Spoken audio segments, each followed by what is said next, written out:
Assalamualaikum warahmatullahi wabarakatuh.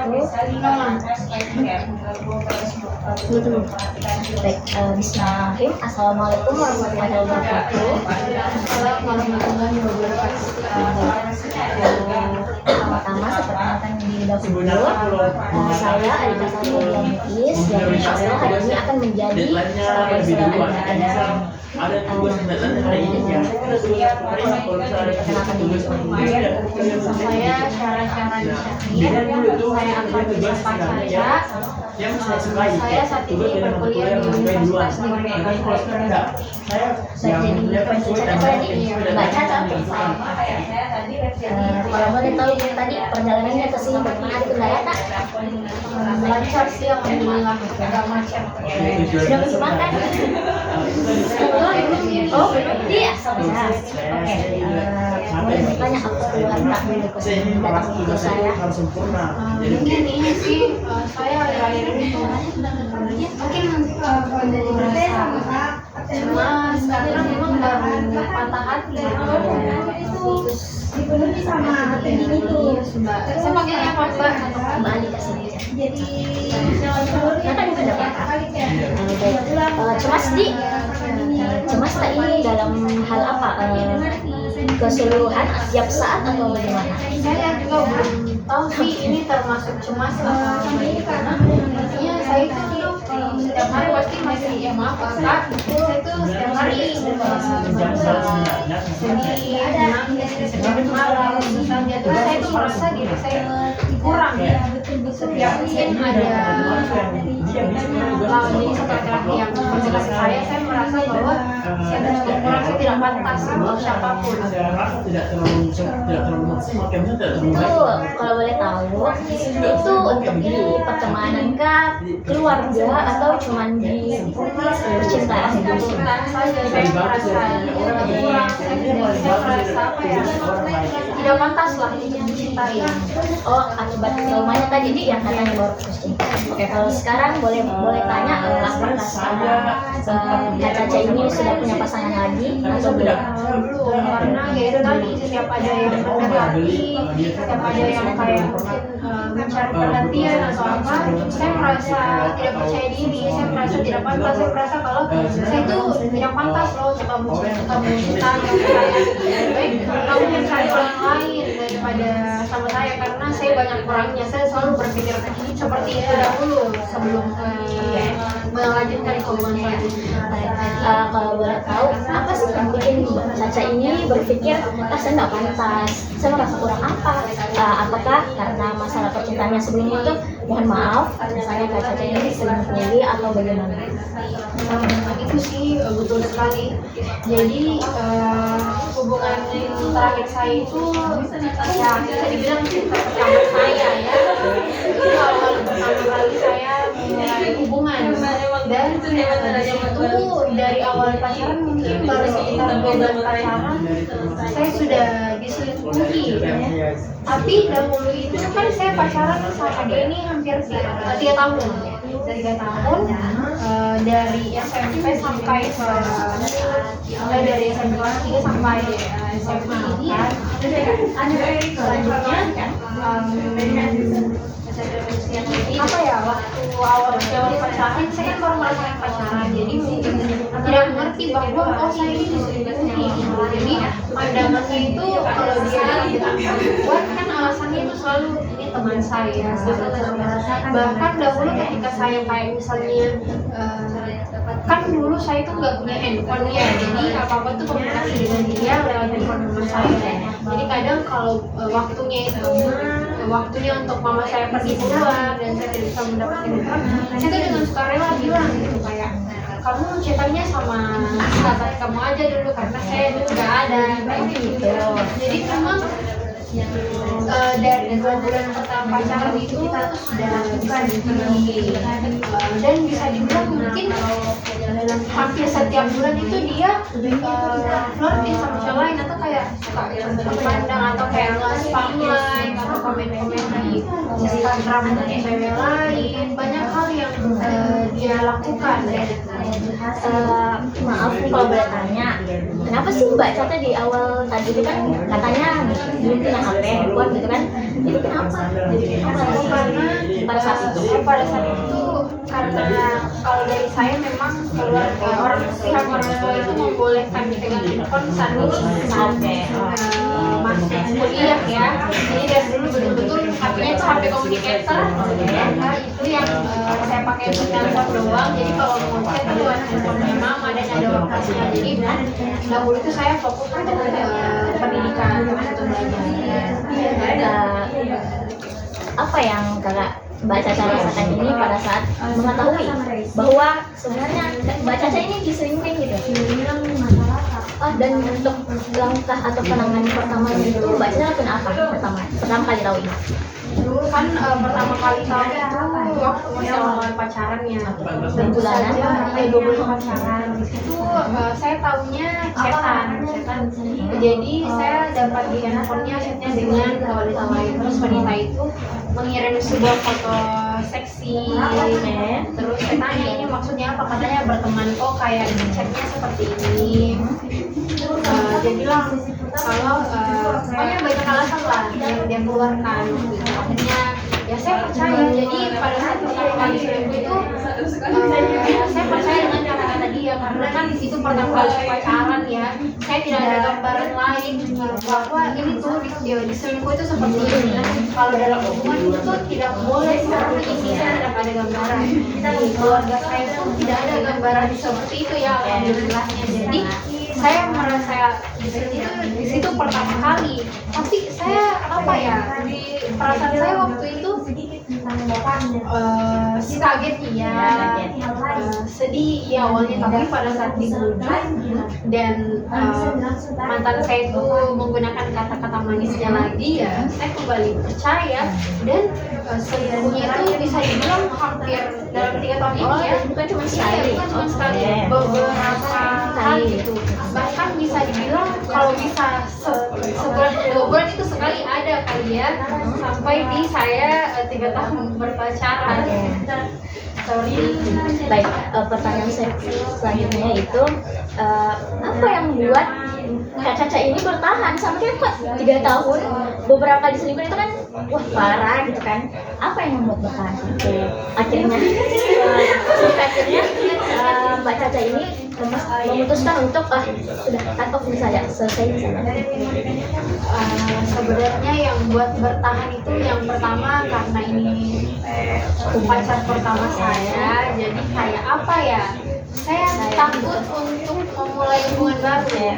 Takut kayaknya nanti nggak bakal dapat yang lebih cocok, nggak akan dapat yang kayak lebih memahami saya. Terus juga apa ya, saya tuh selalu percaya bahwa dia itu akan berubah, selalu kayak dan juga ketika ketahuan selingkuh, ketika dia kayak saya lihat chat dia itu selalu apa ya, ketika mengeluarkan kata-kata manis saya kembali percaya. Jadi menurut saya dia sangat hebat gitu dalam mengembalikan kepercayaan saya, dia sangat hebat dalam merayu saya. Jadinya saya selalu bertahan ketika dia itu apa ya, ketika saya mengetahui bahwa dia itu selingkuh lagi. Dan juga apa ya, sebenarnya sih saya itu orangnya strict parents ya, jadi saya tuh takut kalau misalnya saya putus tidak akan ada laki-laki lain yang menerima saya, karena mantan saya itu sebenarnya dia itu menurut saya cukup menerima saya ya. Jadi kadang kalau misalnya saya ingin ketemuan, dia itu datang ke rumah, atau dia mengerti kalau misalnya saya itu bisanya pulangnya misalnya kalau keluar jalan pulangnya cuma sampai sore, dia mengerti. Terus juga baiknya dia itu selalu apa ya, posisinya itu dia selalu melarang saya untuk kayak misalnya pergi tanpa dia. Jadi kemanapun saya pergi dia selalu ada, kemanapun, walaupun saya misalnya kerja kelompok ya, dia selalu ada acara nih teman-teman SMA saya, dia selalu ikut serta. Bahkan saking seringnya dia ikut, kadang kalau misalnya kerja kelompok ada dia berhalangan gitu. Nah dia teman-teman saya tuh bertanya, itu nggak ada ini kan, saking seringnya. Jadi banyak jadi kayak banyak kenangan juga yang buat bertahan. Jadi dia tadi takut misalnya laki-laki lain ketika saya putus, laki-laki lain itu tidak menerima kekurangan saya. sekali. Kalau menurut saya nggak ada kekurangan ya, oke saja. Dia tuh menurut saya sosok laki-laki yang sangat baik sebagai pasangan yang maksudnya di luar dari perselingkuhannya, dia tuh cukup baik dalam nge-treat saya. Misalnya kayak dia tak pernah mau saya sendiri, dia selalu antar jemput kemanapun, mungkin meskipun dia dari arah yang sangat jauh dari saya, dia selalu sempatkan untuk mengantar jemput. Pokoknya dia adalah dia juga sering memberikan hadiah dan lain-lain. Tapi itu dia satu karena dia selalu selingkuh. Dan apa yang membuat saya cut off atau berhenti itu pada saat jadi waktu itu saya jalan ke Malino bersama keluarga saya, kan saya dan keluarga lumayan sering untuk berlibur. Pada saat itu memang udah di capek ya, jadi pada saat itu entah kenapa saya berdoa sholat, ya Allah, meskipun saya tahu ya pacar itu dilarang dalam agama, jadi saya berdoa kayak ya Allah, kalau memang apa yang saya lakukan yang tidak baik, tolong tunjukkan supaya saya berhenti. Karena selama ini tuh kalau ketahuan selingkuhnya kan cuma saya dari foto, dari chat, saya nggak pernah lihat langsung. Saya bilang saya mau lihat langsung supaya kayak saya tahu memang rasa sakit hatinya itu seperti apa yang buat saya nggak mau lagi kembali.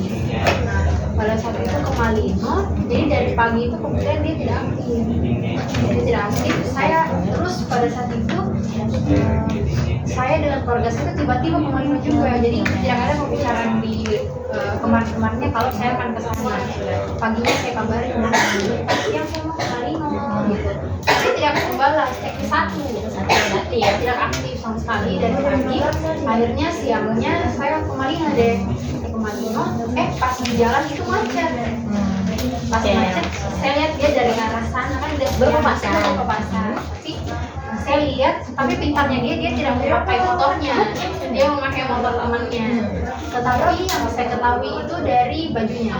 Tapi pintarnya lagi, jadi kan saya 3 tahun pacaran itu, apa yang dia beli itu saya semua tahu. Jadi saya selalu temani dia sepatu. Jadi semua bajunya saya tahu. Nah, sebelum kejadian itu terjadi, tetangga saya bilang saya mantan kamu beli ini nih, beli baju ini. Tapi saya nggak konfirmasi ke mantan saya, bilangnya kamu beli ini, kamu udah bilang. Tahu itu masih pihak dia. Oh dia beli ini, bagus bajunya. Kan saya nggak ada komunikasi. Mantan saya bilang, kok beli baju nggak bilang apa ingin. Besoknya saya lihat baju itu yang tetangga saya kirim. Yang di Malino. Berarti dia sengaja beli baju baru. Dia pakai dia sama sisanya. Saya lihat baju itu, ini bukan motornya. Saya lihat semuanya kan. Ini motornya siapa? Oh ini motornya temannya memang dia pakai. Terus saya sempat kayak foto gitu ya. Saya kasih tahu ke teman saya, kebetulan selingkuhan itu temannya teman saya ternyata. Jadi kamu tahu nggak baju kotak-kotak warna merah ini punya temanmu nggak? Dan setelah saya tahu bahwa saya lihat dengan mata kepala sendiri bahwa dia selingkuh, dan disitu posisinya tidak bisa nangis ya karena dengan keluarga, jadi takut nanti misalnya mereka panik atau apa. Jadi saya hanya bisa diam. Tapi disitu saya posisinya mungkin karena terlalu sakit hati, jadi tidak bisa nangis. Kayak diam saja. Sorry sebelumnya, tapi sebenarnya ini yang 3 tahun ini ditahu ya oleh keluarga. Tahu, makanya tidak mau kayak langsung atau apa, takutnya saya salah paham atau terjadi apa-apa, misalnya dia atau temannya atau apa. Jadi saya tidak mau dulu langsung. Dan setelah itu saya sampai di Malino, dia baru aktif. Dia aktif terus akhirnya kayak saya aku ketinggalan di rumah, saya enak di sini. Intinya hal-halnya obat lah, jadi dia nggak aktif dari pagi sampai siang. Dan yang saya bisa katakan itu cuma kenapa nggak isi dari awal? Kenapa nggak isi dari awal? Dianya cowoknya. Kan saya katanya lobet HP-nya, chargernya ketinggalan. Tapi kenapa pas pergi itu lupa kabarnya atau bagaimana? Dia tidak bisa, jadi apa ya? Dia itu nggak bilang kalau saya dia mau ke Malino. Dadah, bisa kapan pada saya gitu. Jadi betul-betul malamnya itu baik-baik saja, pembahasannya baik-baik saja, tiba-tiba paginya tidak aktif gitu. Jadi ya memang dia ingin ke sana tanpa sepengetahuan saya. Nah, sampai itu tiba-tiba dia langsung ngechat dan beralasan seperti tadi kalau handphonenya lowbat. Terus yang saya katakan, oh gimana tadi di Malitonya? Setelah baru dia kayak bilang, Mas maksudnya apa? Jadi jelaskan, saya tadi lihat kamu. Barulah di situ dia panik dan dia langsung kembali ke Malino untuk datangin saya bersama keluarga.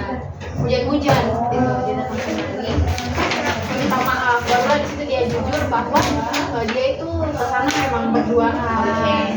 Terus dia jujur kalau dia lagi stres, jadi kayak mau ditemani sama cewek. Saya Pelampiasan gitu. saya tidak mengerti ya mengapa dia melakukan itu. Ya dia menjelaskan itu dan meminta dan memohon lagi seperti biasanya sebaiknya. Dan seperti biasa dia menangis, dia memohon-mohon untuk kembali lagi, tapi ya pada saat itu pikirannya langsung tiba-tiba mungkin ini jawaban dari apa yang Tuhan doanya perlihatkan itu. Terus juga lebih ke berpikir sampai kapan mau begitu. Masa itu sudah mencoba bertahun-tahun Nah, tadi kan di sini katanya Mbak Caca hubungannya ditahu sama orang tuanya. Nah, terus katanya juga tadi di awal-awal pacaran itu Mbak Caca ini tidak punya alat komunikasi. Nah, sebenarnya mohon maaf, di situ adalah jalan pertama terbukanya untuk dia itu selingkuh. Nah, di sisi lainnya ini kita nggak bisa salahkan si cowoknya ini, namun di sisi satu lagi kita nggak bisa salahkan kamu. Nah, tapi sebenarnya kondisi ya, lebih ke kondisi aja, karena kan di sini kamu punya pacar tapi nggak punya alat komunikasi, kan aneh juga kan. Terus katanya tadi kamu bilang kamu sempat suruh dia untuk chat saja sama sahabatnya. Wah, itu sudah salah sekali gitu kalau begitu ya. Terus katanya tadi cowoknya juga posesif. Wah, itu kalau cowok posesif memang selalu bilang begini, jangan kayak gini ya. Rekan saya punya cowok juga, masalahnya kurang lebih sama seperti itu. Cowoknya itu posesif sekali. Dia selalu bilang cowoknya posesif sekali, selalu bilang jangan keluar malam, jangan gini. Ujung-ujungnya dia yang selingkuh. Nah, di situ baru tahu, oh ternyata ada tipikal cowok yang seperti itu. Kalau dia posesif sama kita, berarti dia yang melakukan. Nah, terus untuk masalah itu selain merasa kesepian, merasa apa tadi tuh namanya yang di awal? Kamu bilang merasa kurang percaya diri, sedih, oke. merasa kurang mendekati orang. Nah, untuk sekarang ini kan kalau boleh tahu udah berapa bulan selesainya? Selesainya mungkin baru sekitar 2 bulan. Sekitar 2 bulan. Untuk kedekatannya dengan orang lain, orang baru sekarang sudah ada atau belum? Ada beberapa sih yang ngechat saya, mendekati, terus mencoba untuk kayak sering menemui saya, tapi saya tuh masih tetap merasa kurang, merasa kayak jangan Karena akibat traumanya itu ya. insecure, merasa insecure juga.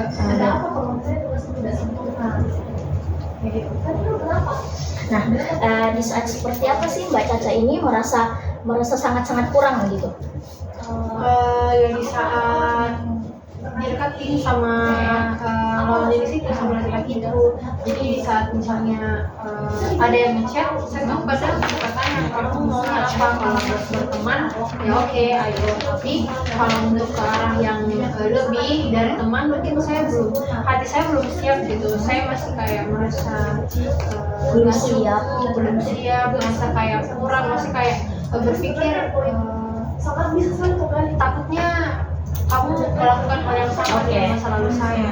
Jadi masih ada rasa trauma, dan itu membuat saya berpikir setiap malam, membuat saya kayak setiap makanya saya tuh menyibukkan diri gitu, mengambil banyak aktivitas, karena kapan saya sendiri, kapan saya ada waktu untuk menghayal atau berpikir, saya pasti merasa insecure, merasa kayak Terpikir lagi. Saya terpikir lagi, terus sekarang juga sampai menangis. Sekarang juga kalau dengar kata perselingkuhan itu kadang kayak apa ya, merasa Ikut dia juga. bergetar gitu. Nah, tadi kan Mbak Caca bilang mencoba untuk menyibukkan diri. Nah, kalau boleh tahu untuk saat ini kesibukannya apa? Kesibukannya itu saya kayak ikut organisasi di luar, organisasi kayak duta-duta begitu. Terus juga ikut belajar di radio, seperti itu sih kesibukannya. Nah, Dan juga sibuk kuliah ya. Oke, tentunya. Oke. Mohon maaf sebelumnya, apakah Mbak Caca ini cukup dekat dengan kedua orang tuanya?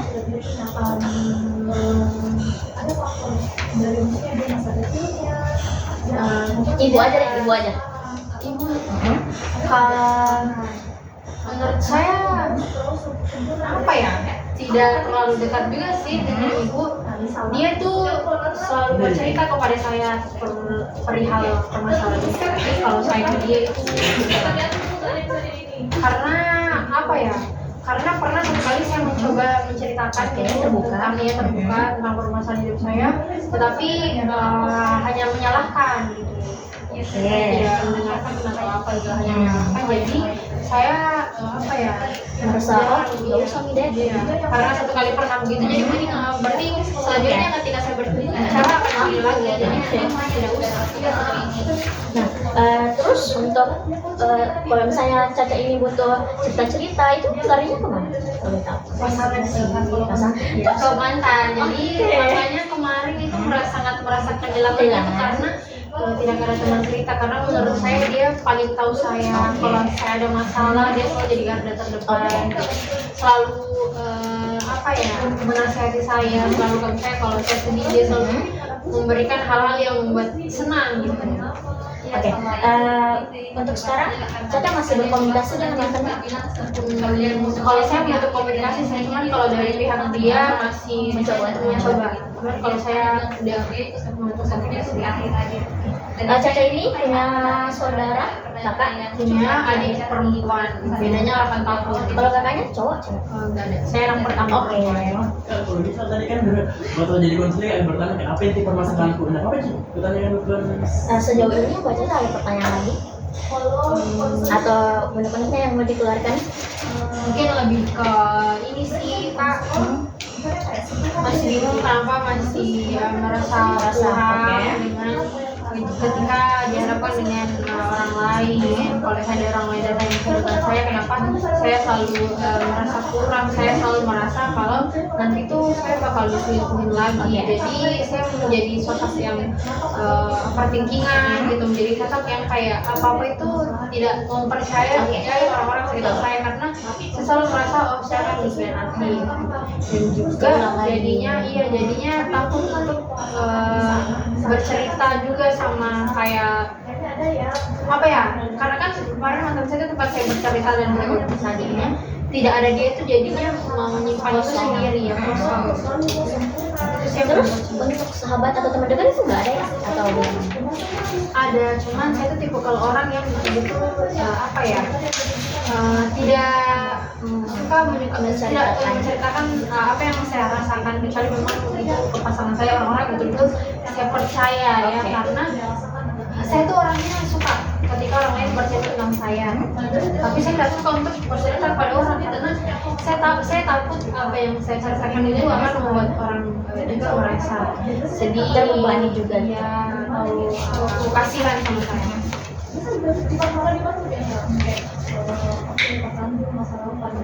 Nah, tadi katanya nggak punya teman, punya sahabat, tapi untuk berbagi cerita itu belum ya?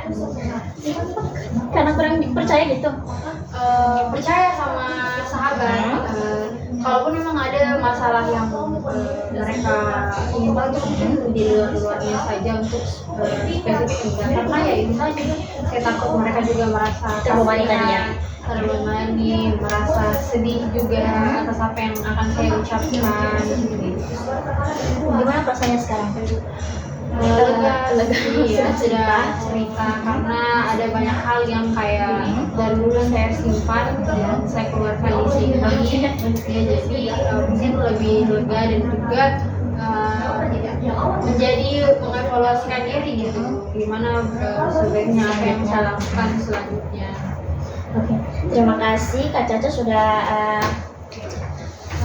saya sangat menghargai ya Kak Caca ini mau keluarkan unek-uneknya di saya karena katanya tadi kan ke teman-temannya kan tadi cerita cuma sama pasangan bahkan sama orang tuanya nggak berani cerita. Oke, saya sangat menghargai keputusan itu. Nah, di sini saya cuma mau kasih saran saja sedikit.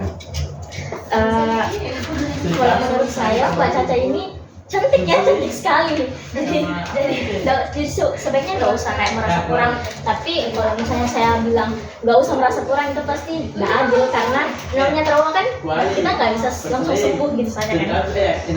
Kalau saya sih teruskan saja untuk itu tadi mencoba hal-hal baru. Terus saranku sih untuk teman-temannya itu, apalagi namanya sahabat yang memang dekat sekali, bolehlah bercerita sesekali, cuman tetap batasi saja yang mana yang memang perlu sahabat kita tahu dengan yang tidak. Nah, terus untuk percintaannya, kalau saya sebaiknya sih tenangkan dulu dirinya, toh jangan buru-buru lah. Takutnya nanti Mbak Caca ini memulai hubungan baru, tapi malah sakit cowok lain lagi karena belum pikir sembuh. Nah makanya kalau saya sih sembuhkan dulu diri tak toh. Terus evaluasi juga diri tak sendiri, sikap-sikap kita suka kan kita bilang sebagai merasa kurang bah. Nah itu bisa kita jadikan bahan observasi, bahan evaluasi. Dan misalnya kenapa dia merasa begini? Oh percantik diri, oke? Nah terus tadi masalah orang tua yang tadi katanya takutnya nggak mau lagi cerita karena sudah tertolak itu hari satu kali. Saranku sih kan tadinya punya adik, kalau boleh tahu adiknya berapa sekarang? Sekarang masih SD kelas 6. Kelas 6, jadi itu sudah puber, bisa kita aja cerita sedikit toh. Terus kan tadi kita bilang keluarga ini sukanya berlibur. Jadi sebenarnya sih saya kurang mengerti kenapa Mbak Caca ini respon ibunya seperti itu sama Mbak Caca. Nah mungkin pada saat Mbak Caca bercerita kepada ibunya, mood ibunya ini kurang. Nah jadi saran sih kalau jangan cuma Mbak Cacanya pas mau cerita baru datang ke ibunya, enggak, pokoknya kapanpun itu coba libatkan ibunya. Karena saya sendiri pada saat itu juga pernah berada di posisi Mbak Caca, tapi alhamdulillah saat ini sudah sangat dekat. Bahkan kalau boleh jujur saya punya sahabat itu cuma hitung jari, dan bahkan keluh kesah hampir semua itu ke orang tua. Nah jadi sarannya sih itu, jangan cuma mau curhat saja baru ke ibu. Pokoknya cerita-cerita kecil biasa, pokoknya jangan dulu tentang cowok toh yang berat, nggak usah yang ringan kan bisa bilang, ih bu begini teman kuliah gini, oke saya di kuliah begini, kurang lebih seperti itu. Nah sampai akhirnya kita juga begini, kita juga sebagai anak harus juga tahu moodnya ibu tak, jadi lihat dulu sebelum tak cerita. Kalau kita lihat lagi ada apa pikirannya atau masalah yang cukup berat toh, tahan dulu, pendami dulu. Atau kalau misalnya kita lupa list dulu itu masalah tak, nanti kalau ada nih teman cerita kita iya, oke itu Jina. Pokoknya tapi cantik sekali Muki ya. Kalau Muki lagi bercantik diri tak kan nggak tahu yang bagaimana wujud tak. Oke. Ada yang pertanyaan tak tadi? Keluhan tajuan dari? Oke. Saranku sih untuk berikutnya tetap datang lagi nah untuk konseling. Oke. Baik. Saya hargai sekali Ki waktu tak, terima kasih untuk datang sama saya ceritakan masalahnya. Semoga ke depan itu ada jalan keluarnya, dan semoga orang tuanya juga sama kita bisa saling memahami. Itu tadi pesanku untuk percintaannya nah, jangan buru-buru, pokoknya sembuhkan bisa dulu dirinya. Lagian juga kan perkuliahan sekarang berat-beratnya lah, selesaikan dulu, nanti ke libur lagi toh baru cari. Oke Kak. Dari Midi sudah? Aku sudah selesai? Aman. Oke, aman. Ya, terima kasih. Assalamualaikum warahmatullahi wabarakatuh. Jangan lupa datang konsul. Terima kasih.